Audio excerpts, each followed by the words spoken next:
Bacaan Alkitab 16 September 2021, 2 Samuel pasal 12, 2 Korintus pasal 5, Yehezkiel pasal 19, Mazmur pasal 64, dan Mazmur pasal 65. 2 Samuel pasal 12. Tuhan mengutus Nathan kepada Daud.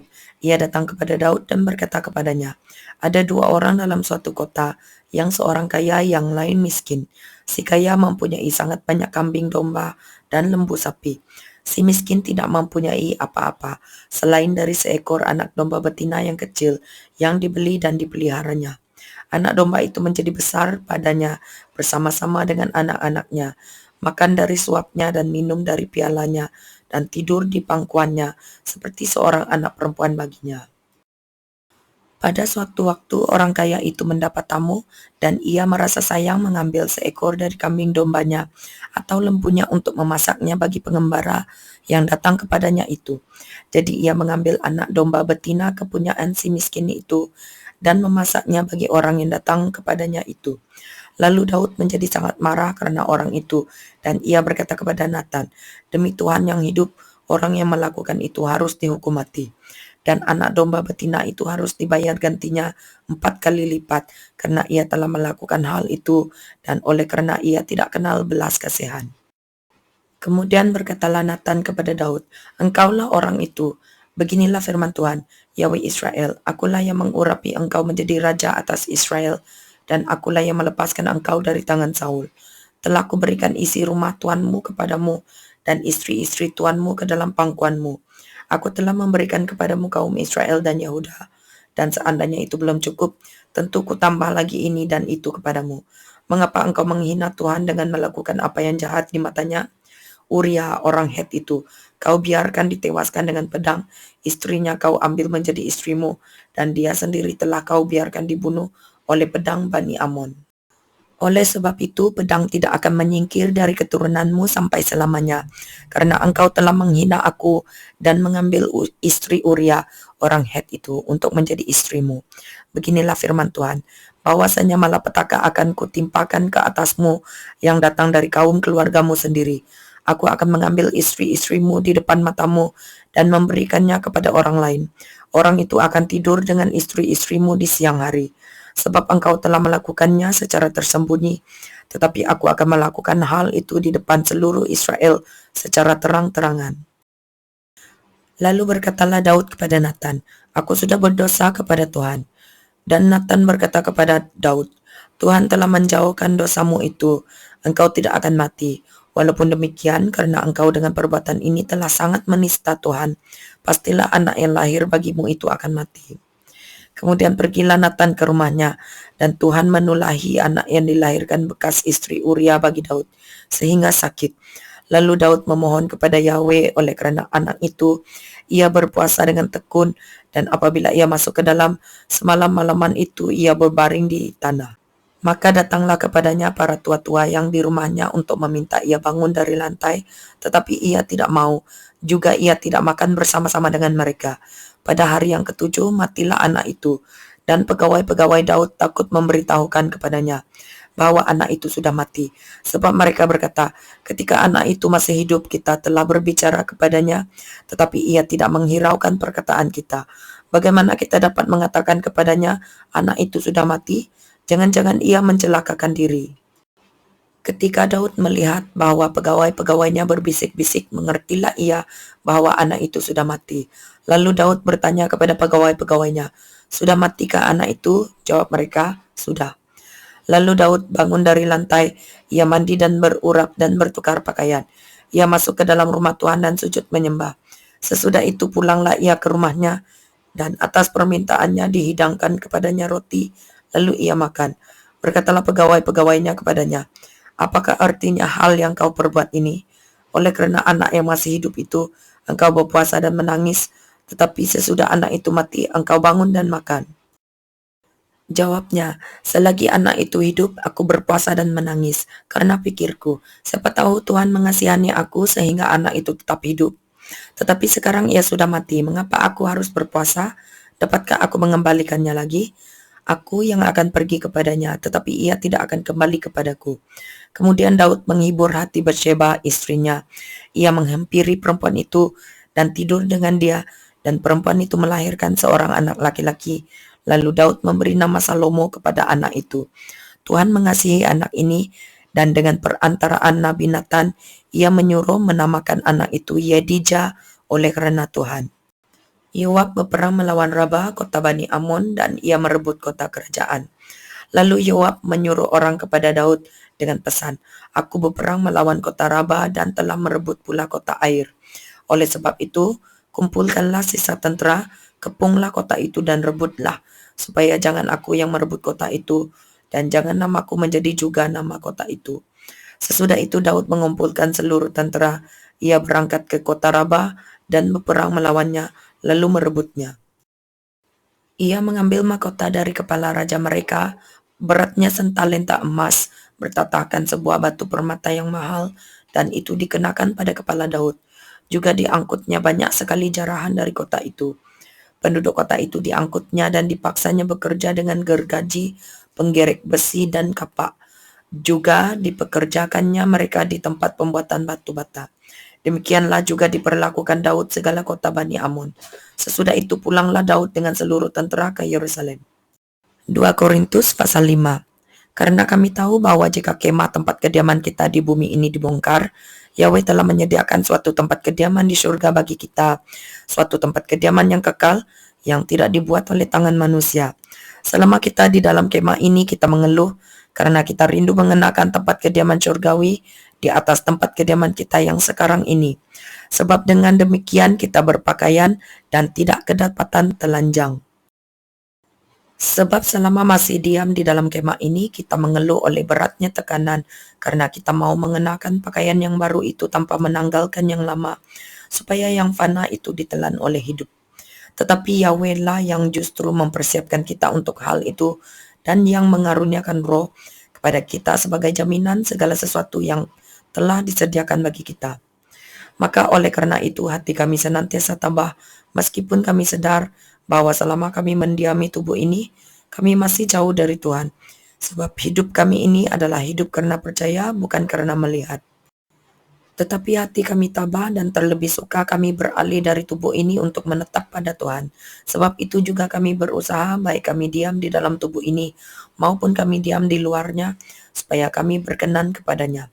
Sebab kita semua harus menghadap takhta pengadilan Kristus, supaya setiap orang memperoleh apa yang patut diterimanya, sesuai dengan yang dilakukannya dalam hidupnya ini, baik ataupun jahat. Kami tahu apa artinya takut akan Tuhan, karena itu kami berusaha meyakinkan orang. Bagi Yahweh hati kami nyata dengan terang, dan aku harap hati kami nyata juga demikian bagi pertimbangan kamu. Dengan ini kami tidak berusaha memuji-muji diri kami sekali lagi kepada kamu, tetapi kami mau memberi kesempatan kepada kamu untuk memegahkan kami, supaya kamu dapat menghadapi orang-orang yang bermegah karena hal-hal lahiriah dan bukan batinnya.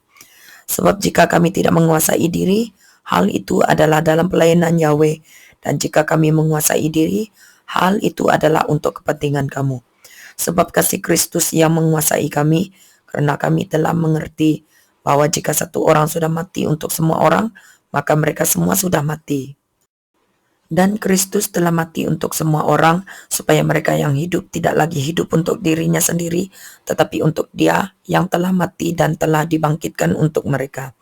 Sebab itu kami tidak lagi menilai seorang juga pun menurut ukuran manusia, dan jika kami pernah menilai Kristus menurut ukuran manusia, sekarang kami tidak lagi menilainya demikian. Jadi siapa yang ada di dalam Kristus, ia adalah ciptaan baru, yang lama sudah berlalu, sesungguhnya yang baru sudah datang. Dan semuanya ini dari Yahweh, yang dengan perantaraan Kristus telah mendamaikan kita dengan dirinya, dan yang telah mempercayakan pelayanan pendamaian itu kepada kami. Sebab Yahweh mendamaikan dunia dengan dirinya oleh Kristus, dengan tidak memperhitungkan pelanggaran mereka. Ia telah mempercayakan berita pendamaian itu kepada kami. Jadi kami ini adalah utusan-utusan Kristus, seakan-akan Yahweh menasihati kamu dengan perantaraan kami. Dalam nama Kristus kami meminta kepadamu, berilah dirimu didamaikan dengan Yahweh. Dia yang tidak mengenal dosa telah dibuatnya menjadi dosa karena kita, supaya dalam Dia kita dibenarkan oleh Yahweh. Yezekiel pasal 19. Hai, ucapkanlah suatu ratapan mengenai Raja Israel, dan katakanlah begini. Betapa ibumu menjadi seekor singa betina di antara singa-singa. Ia berbaring di antara singa-singa muda dan menyusui anak-anaknya. Ia membesarkan seekor dari anak-anaknya sehingga menjadi singa muda. Ia belajar menerkam, malah manusia ditelannya. Bangsa-bangsa menyerukan, singa mengamuk. Akhirnya ia terjebak dalam pelubang mereka. Mereka mengelikir dia dan menggiringnya ke Mesir. Sesudah induk singa menyadari bahwa usahanya gagal dan pengharapannya hilang lenyap, ia mengambil anaknya yang lain dan membesarkannya menjadi singa muda. Anaknya ini berjalan-jalan di antara kawanan singa, ia menjadi seekor singa muda, ia belajar menerkam, malah manusia ditelannya. Ia merusak puri-puri mereka dan menumpas kota-kotanya, bumi serta segala isinya diam ketakutan mendengar suara aumnya. Maka bangsa-bangsa bangkit melawan dia dari daerah-daerah sekelilingnya. Mereka memasang jaring untuk menangkapnya dan menjebaknya dalam pelubang. Ia dikurung dalam kandang sambil dikelikir dibawa ke hadapan Raja Babel dan dimasukkan dalam penjara, supaya suaranya jangan kedengaran lagi di atas gunung-gunung Israel. Ibumu seperti pohon anggur dalam kebun anggur yang tertanam dekat air, berbuah dan bercabang karena air yang berlimpah-limpah. Padanya tumbuh suatu cabang yang kuat yang menjadi tongkat kerajaan.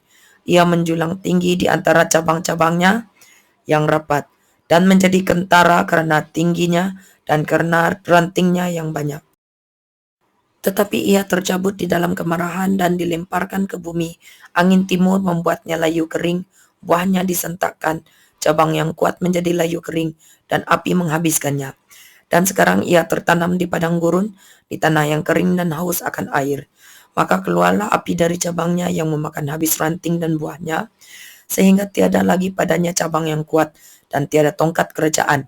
Ini adalah ratapan dan sudah menjadi ratapan. Mazmur pasal 64. Untuk pemimpin biduan, Mazmur Daud. Ya Yahweh, dengarlah suaraku pada waktu aku mengadu, jagalah nyawaku terhadap musuh yang dahsyat.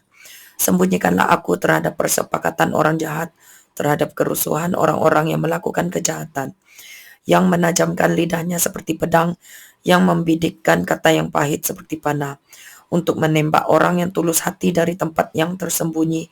Sekonyong-konyong mereka menembak dia dengan tidak takut-takut. Mereka berpegang teguh pada maksud yang jahat. Mereka membicarakan hendak memasang perangkap dengan sembunyi. Kata mereka, siapa yang melihatnya? Mereka merancang kecurangan-kecurangan. Kami sudah siap, rancangan sudah rampung. Alangkah dalamnya batin dan hati orang. Tetapi Yahweh menembak mereka dengan panah. Sekonyong-konyong mereka terluka. Ia membuat mereka tergelincir karena lidah mereka. Setiap orang yang melihat mereka menggeleng kepala. Maka semua orang takut dan memberitakan perbuatan Yahweh dan mengakui pekerjaannya. Orang benar akan bersuka cita karena Tuhan dan berlindung padanya. Semua orang yang jujur akan bermegah. Mazmur pasal 65. Untuk pemimpin biduan, Mazmur Daud. Nyanyian. Bagimulah puji-pujian di Sion, ya Yahweh, dan kepadamulah orang membayar nazar. Engkau yang mendengarkan doa, kepadamulah datang semua yang hidup karena bersalah. Bila mana pelanggaran-pelanggaran kami melebihi kekuatan kami, engkaulah yang menghapuskannya. Berbahagialah orang yang engkau pilih dan yang engkau suruh mendekat untuk diam di pelantaranmu. Kiranya kami menjadi kenyang dengan segala yang baik di rumahmu, di baitmu yang kudus. Dengan perbuatan-perbuatan yang dahsyat dan dengan keadilan engkau menjawab kami. Ya Yahweh yang menyelamatkan kami, engkau yang menjadi kepercayaan segala ujung bumi dan pulau-pulau yang jauh-jauh. Engkau yang menegakkan gunung-gunung dengan kekuatanmu, sedang pinggangmu berikatkan keperkasaan. Engkau yang meredakan deru lautan, deru gelombang-gelombangnya, dan kegemparan bangsa-bangsa. Sebab itu orang-orang yang diam di ujung-ujung bumi takut kepada tanda-tanda mujizatmu. Tempat terbitnya pagi dan petang kau buat bersorak-sorai. Engkau mengindahkan tanah itu, mengaruniainya kelimpahan dan membuatnya sangat kaya. Batang air Yahweh penuh air, engkau menyediakan gandum bagi mereka. Ya, demikianlah engkau menyediakannya. Engkau mengairi alur bajaknya, engkau membasahi gumpalan-gumpalan tanahnya. Dengan dirus hujan engkau menggemburkannya, engkau memberkati tumbuh-tumbuhannya. Engkau memahkotai tahun dengan kebaikanmu, jejakmu mengeluarkan lemak, tanah-tanah padang gurun menitik, bukit-bukit berikat pinggangkan kesorak-sorai, padang-padang rumput berpakaikan kawanan kambing domba, lembah-lembah berselimutkan gandum, semuanya bersorak-sorai dan bernyanyi-nyanyi.